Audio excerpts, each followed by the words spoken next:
और गाबा सर ने आपको लेवल्स बताए। चलिए अब आगे बढ़ते हैं और अब बात करते हैं बाजार के बड़े ट्रेंड की। बाजार में लगातार 8 दिनों से गिरावट जारी है, जैसे कि हम बात भी कर रहे हैं, खासकर मिड कैप और स्मॉल कैप में। देखिए यहाँ पे बिकवाली सबसे ज्यादा है। ऐसे में निवेशकों को अब क्या करना चाहिए, इस पर चर्चा के लिए हमारे साथ जुड़ रहे इन्वेस्टसेट पीएमएस के पार्टनर और रिसर्च हेड अनिरुद्ध गर्ग जी। अनिरुद्ध जी, बहुत स्वागत है आपका सीएनबीसी आवाज पर। मैं श्रेया बात कर रही हूँ आपसे। जिस तरीके से हम बाजार में देख रहे हैं, लगातार 8वां सत्र है, बिकवाली हावी है और इतने सारे पॉजिटिव ट्रिगर्स आए, बाजार ने किसी को नहीं अपनाया। चाहे बजट की बात कर लें, हम आरबीआई पॉलिसी की बात कर लें, दिल्ली इलेक्शन की बात करें, और अब क्या चैलेंजेस नजर आ रहे हैं आपको? पहले तो बाजार में ये मूड माहौल कैसा लग रहा है, साथ ही आप कैसे चैलेंजेस को देख रहे हैं आप? Good afternoon Shreya. हम इस टाइम पे हम वापस हम 100% कैश पे थे पिछले कुछ महीनों से। आपके चैनल पे हमने डिस्कस भी किया था पीछे, बट अब हमें वैल्यूएशंस का कंफर्ट आने लग गया है। तो हम क्या कहें, वी हैव स्टार्टेड निबलिंग इन। हमने माल लेना शुरू करा है मार्केट में, और आई थिंक वैल्यूएशन कंफर्ट अब मार्केट में कहीं ना कहीं हमें दिखने लग गया। कैश पे थे, बड़ा गजब। वैसे मुझे याद है आप अनिरुद्ध सितंबर में, शायद अगस्त या अक्टूबर या हाँ उस टाइम की बात है, जब आपने कहा था कि संभल के और सतर्क के रहें बाजार में। उस टाइम पे क्या देखा था? वैल्यूएशन फ्रॉथ, यूफोरिया को लेके कंसर्न्स बन रहे थे आपके जहन में, और इतना बोल्ड कॉल कैसे ले लिया 100% कैश पे बैठने का? आशीष जी, मैं हमेशा शुरू से ये सोचता हूँ, बिकॉज मैं ज्यादातर टाइम खुद एक इन्वेस्टर ही रहा हूँ, फंड मैनेजर बहुत लेट बना हूँ। हाँ। तो मुझे ये लगता है कि कहीं ना कहीं हमें ये जरूर देखना मार्केट में पड़ेगा कि जब वैल्यूएशंस का और एक्सुबरेंस का एक मिश्रण होता है, वहां से कमाने के लिए हम क्या बोले, जो रिस्क रिवॉर्ड रेशियो है वो बहुत अनफेवरेबल हो जाता है आपके लिए। तो और रिस्क बहुत है। सब समझिए, आपको 100 रुपए की चीज अगर 35% भी टूटी तो आपको उसको कमाने के लिए 50 से 60, 50-55% की रिकवरी करना पड़ेगा। तो कहीं ना कहीं मुझे लगता है कि हाँ, हमें ये डिसीजंस लेने चाहिए, और ये डिसीजंस हम हर टाइम टू टाइम लेते रहते हैं। और इसमें हम ये साथ में बोलते हैं कि जरूरी नहीं है कि हम बेच देंगे तो उसके बाद मार्केट ऊपर नहीं जा सकता, बट कहीं ना कहीं जब मार्केट में एक्सुबरेंस और फ्रॉथ का एक कॉम्बिनेशन है, वहां से उस भारी बाजार को चलाना बहुत मुश्किल हो जाता है। और हम देखिए, सबसे बड़ी बात है कि ज्यादातर इन्वेस्टर्स कोई इंडेक्स फंड इन्वेस्टर्स नहीं है। उन्होंने कोई निफ्टी नहीं ले रखी कि जी 10% टूट जाएगी, 15% टूट जाएगी। ज्यादातर लोग मोमेंटम में, ग्रोथ में करते हैं, and typically at the end of a bull run जहां पैसा बन रहा होता है उधर शिफ्ट हो जाते हैं। और वहां से जो करेक्शन आती है वो बहुत ज्यादा डीप होती है। आपके पिछले 6-8 महीने के पैसे खत्म हो जाते हैं आपकी। आप अगर मार्केट का नीचे से शुरू करते हैं तो जो आपकी इन्वेस्टमेंट होती है वो ऊपर जाके बढ़ जाती है, कॉन्फिडेंस आ जाता है 1-1.5 साल में जो पैसा बना होता है। तो कहीं ना कहीं ऐसे कुछ डिसीजंस, चाहे आप ऑप्शन से प्रोटेक्शन लीजिए, चाहे आप बड़े शेयरों में जाइए, चाहे आप ऑल्टरनेटिव इन्वेस्टमेंट्स जैसे गोल्ड वगैरह में थोड़ा बहुत इन्वेस्ट करिए, कुछ ना कुछ महंगे बाजारों में मुझे ऐसा लगता है कि जरूरी है शिफ्ट करना। हम थोड़ी ज्यादा बोल्ड कॉल ले लेते हैं जो हम 100% ही चले जाते हैं। बहुत एग्रेसिव कॉल थी। अच्छा, अब तो हम इंडेक्स पे कुछ कूल ऑफ हुए, स्टॉक स्पेसिफिक तो अच्छे खासे कूल ऑफ हुए, जी। तो कुछ वैल्यूएशन कंसर्न शायद रिड्यूस हुई हो, पर उस भी जैसे अभी कुछ देर पहले मेरे सहयोगी यतिन जोड़े तो बता रहे थे ईपीएस यूपीएस डाउनग्रेड्स भी हुए हैं, तो मामला इंडिया इंक का स्लो डाउन का भी हो गया। तो अब इस वक्त किस तरह की वैल्यूएशन की स्थिति है? जो 100% कैश पे आप थे, अनिरुद्ध, कितना कॉन्फिडेंस आया, कितना डिप्लॉय करा इन लेवल्स पे? सर अप्रोक्सीमेटली 85% डिप्लॉय हो गया, मेजर चंक आज ही लगाया। और दूसरा हमें ये लगता है कि देखिए, मार्केट्स, मैंने शुरू से ये देखा है, markets are very forward looking.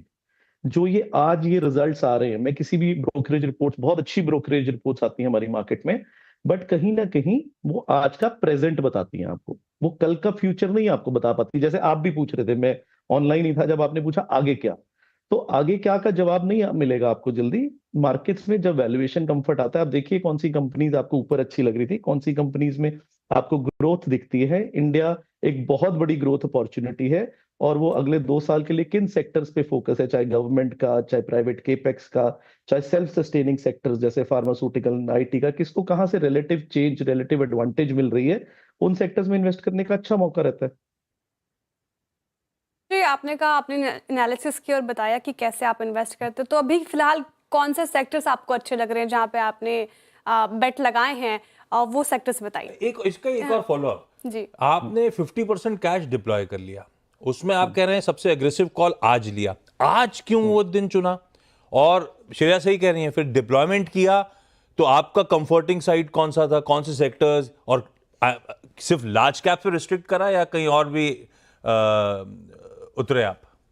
नहीं सर, कॉम्बिनेशन है हमारा, लार्ज मिड स्मॉल तीनों ले लेते हैं हम। We are not biased at all, हम बिल्कुल बायस नहीं करते। हम जिन कंपनियों, जो हमें कंपनियां अच्छी लगती हैं, हम उन्हीं पे फोकस करते हैं। हमारा कभी भी ये अप्रोच नहीं रहा कि हम मिड लेंगे, स्मॉल लेंगे या लार्ज लेंगे। वो ऊपर जाके जरूर हम थोड़ा ध्यान रखते हैं कि या अगर हमारे पास मिड एंड स्मॉल है तो किसी तरह लार्ज में चले जाए, पर अब तो मार्केट में सेल लगी हुई है, तो कहीं ना कहीं मार्केट में आपको जो कंपनीज अच्छी लगती है, जिनमें आपको ग्रोथ लगती है, वो लेनी चाहिए। और जैसे आप पूछ रहे थे कि आज क्या हुआ, आज एक अच्छी कैपिटुलेशन मार्केट में मिल रही थी। 4% स्मॉल कैप इंडेक्स टूटा हुआ था, 3% मिड कैप इंडेक्स टूटा हुआ था। पोर्टफोलियोज जो लेना चाहते हैं वो कल से 4% नीचे मिल रहे थे। और कहीं ना कहीं कुछ हिस्टोरिक पैटर्न्स, कुछ हिस्टोरिक रिस्क रिवॉर्ड रेशियोज, हमारा ग्रीड एंड फियर इंडेक्स जो हमने बनाया हुआ है, जब वो हमें इंडिकेटर्स देते हैं तो हम कुछ ना कुछ बाय जरूर करते हैं सर। मैं अनिरुद्ध सर आ रहा हूँ आपके पास वापस। अभी तो आपने कुछ इंटरेस्टिंग पहलू खोल दिए डिस्कशन के, उस पर आएंगे, पर एक बार अनुज के पास चला जाए। जी जी, तो अनुज सर हमारे साथ जुड़ रहे हैं। लोकेशन डिफरेंट है, लेकिन सर स्ट्रैटेजी पे बात करना चाहेंगे। जिस तरीके से देखिए निफ्टी में थोड़ी ही सही लेकिन एक रिकवरी आने का संकेत दिया है कल के जैसे, लेकिन सर इस रिकवरी को कैसे देख रहे हैं, साथ ही अब आगे की स्ट्रैटेजी क्या रहेगी? बिल्कुल। और मैं देख रहा हूँ कि आशीष भी जुड़ गए हैं शो में, तो लग रहा है कि सब पेन झेलने के लिए सब मैं बता रहा था कि वीरू ने कल वो एक इमेज दिखाई थी आप लोग को, सूर्यास्त कब होगा, आज उसका इंतजार ही नहीं कर रहा, रथ लेके निकल लिए वो भाई साहब। हाँ वो चलिए ठीक है। खैर मैं अब एक्चुअली एक इवेंट में जाना था मुझे, इसके लिए मैं आज लाइव नहीं था। लेकिन देखिए आशीष से मैं एक चीज कहूंगा कि मार्केट में फिर एक बार रिकवरी हुई है लोअर लेवल से, और एक बार फिर आपने इंट्राडे में 22,800 बचा लिया है।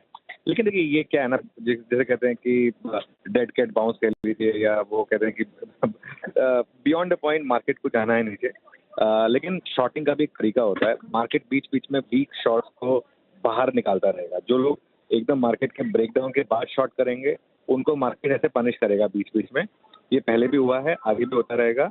मेरा व्यू ये रहेगा कि आप कोई भी पोजीशन कैरी मत करिए, क्योंकि ये मार्केट आपको बेहतरीन मौके दे रही है इंट्राडे में शॉर्ट करने का। कल भी मार्केट ने मौका दिया जहां खुला वहां शॉर्ट करने का, आज मार्केट ने बेहतरीन मौका दिया जहां खुला वहां शॉर्ट करने का।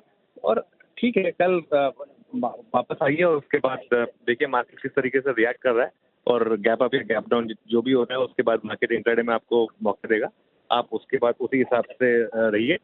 और एक चीज आशीष और श्रेया मैं बार बार कह रहा हूँ, एडवेंचरस मत होइए इस मार्केट में, खासतौर से फैंसी स्टॉक में। अच्छी क्वालिटी के मिड कैप और स्मॉल कैप में शायद थोड़ा निबलिंग का टाइम आ गया, लेकिन जो फैंसी स्टॉक्स हैं उनमें अभी भी लग रहा है कि थोड़ा सा केयरफुल रहिए। फैंसी स्टॉक्स में भी फिलहाल केयरफुल और कॉशियस रहने की सलाह है। बहुत शुक्रिया सर, आप बिजी होके भी आप इस हमारे लिए वक्त निकाला आपने और स्ट्रैटेजी बताई। आप अनिरुद्ध सर हमारे साथ जुड़े हुए हैं, उनसे हम बातचीत भी कर रहे थे और वो बता रहे थे कि कैसे वो बायस नहीं है और लार्ज स्मॉल मिड कैप सभी में अपने पैसे को डिप्लॉय कर रहे हैं। लेकिन सर रुझान किस तरफ है ज़्यादा आपका? एक्सपोजर लार्ज कैप की तरफ रख रहे हैं? सेक्टोरल बायस है क्या? हाँ एग्जैक्टली। नहीं सर, कोई सेक्टोरल बायस नहीं है। मैंने जैसे आपको बताया सर, हमारी थ्योरी सारी रिलेटिव चेंज पे रेस्ट करती है कि हमें कहाँ पे अगले 2 साल के लिए ग्रीन शूट्स दिखते हैं। जहां अपॉर्चुनिटी हमें अगले 2 साल के लिए दिखती है वो ही लेते हैं। और अभी तो हमारा वैल्यू फेज भी एक्टिवेट हो गया है। तो वैल्यू फेज में हम क्या करते हैं कि जो लार्ज कैप्स अपनी जो आज की डेट में उसकी इंट्रिंसिक वैल्यू होनी चाहिए based on discounting of earnings of the next 3 years, जो मिलते हैं उससे नीचे मिलने लग जाते हैं, उसके आसपास मिलने लग जाते हैं, उनको लेते हैं। सेकंड हम लेते हैं ग्रोथ, जैसे मैंने आपको बताया जहां पे हमें ग्रोथ दिखती है। तो ये 2 कॉम्बिनेशंस हम इस टाइम पे खरीद रहे हैं मार्केट में।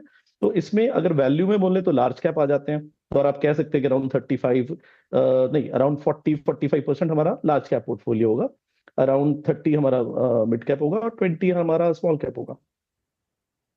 इंट्रिंसिक वैल्यू से अनिरुद्ध जी बोलना चाहते हैं जो सही मूल्यांकन है, जो सही लगता है मूल्यांकन, उसके नीचे कई सारे स्टॉक्स ऐसा लगता है लार्ज कैप्स आ गए तो बढ़िया कंफर्टिंग लेवल्स हैं, इसीलिए खरीदारी करने के मौके ढूंढे जा रहे हैं।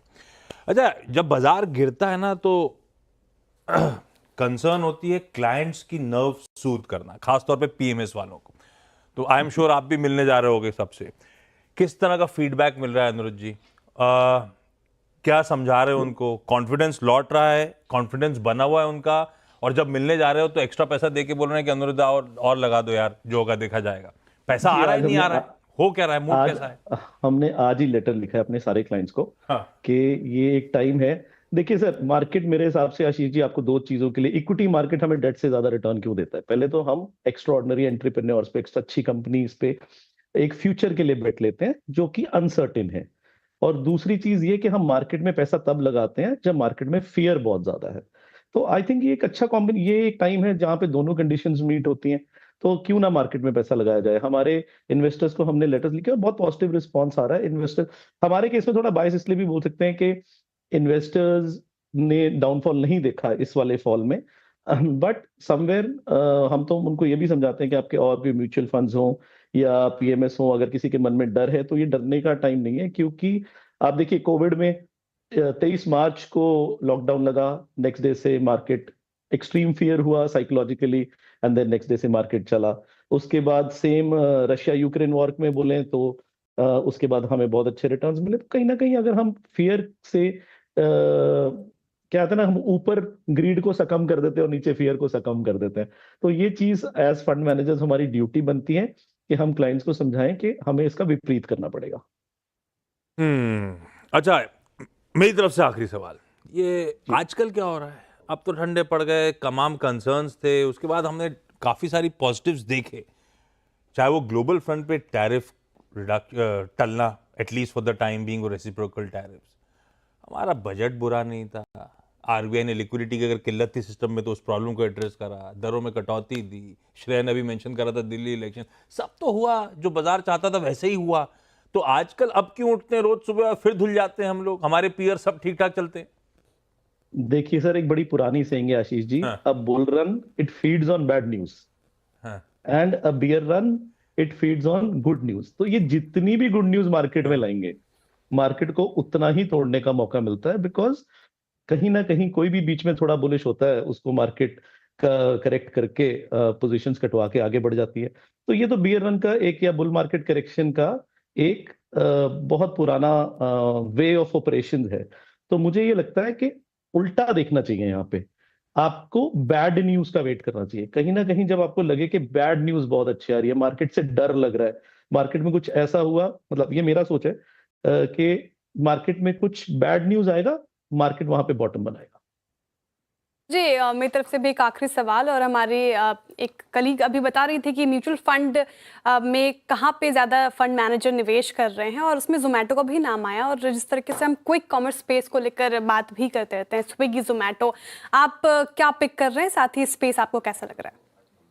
जी, हम देखिए बेसिकली हमारा एक्सपोजर, अगर मैं थोड़ा ज्यादा बोलूं तो फार्मास्यूटिकल्स में है। कहीं ना कहीं हम कंजम्पशन में भी हैं। हमें रिटेल अच्छी लगती है, कुछ कंपनीज रिटेल में बहुत अच्छी कर रही हैं। जोमेटो की अगर हम बात करें तो ये कंपनी मुझे ऐसा लगता है कि इसमें कंपटीशन बहुत ज्यादा है, and it is very very difficult कि इस कंपटीशन को संभाला जाए, बिकॉज ये बहुत ही ल्यूक्रेटिव सेक्टर हो गया है सबके लिए। एंड और हम सेक्टर्स बोले तो कहीं ना कहीं कुछ रियल एस्टेट कंपनीज में अच्छी अपॉर्चुनिटीज हैं। ओवरऑल मार्केट में हर जगह ही अच्छी अपॉर्चुनिटी है। अगर आप इस टाइम पे देखिए, आपको जो स्टॉक्स ऊपर अच्छे लगते थे, एक बड़ा सिंपल फंड है, जो स्टॉक्स आपको ऊपर अच्छे लगते थे, जैसे अनुज जी अभी बोल रहे थे, उसमें से जो क्वालिटी माल है उस वो वाला सारा का सारा स्टॉक्स आपको अब यहाँ कहीं ना कहीं निबल इन करना शुरू जरूर करना चाहिए हमारे हिसाब से। चलिए, थैंक यू सो मच जुड़ने के लिए अनुरुद्ध जी, अच्छा लगा आपसे Thank you, बात sir. करके। पैसा डिप्लॉय करने लगे हैं बाजार के बड़े लोग।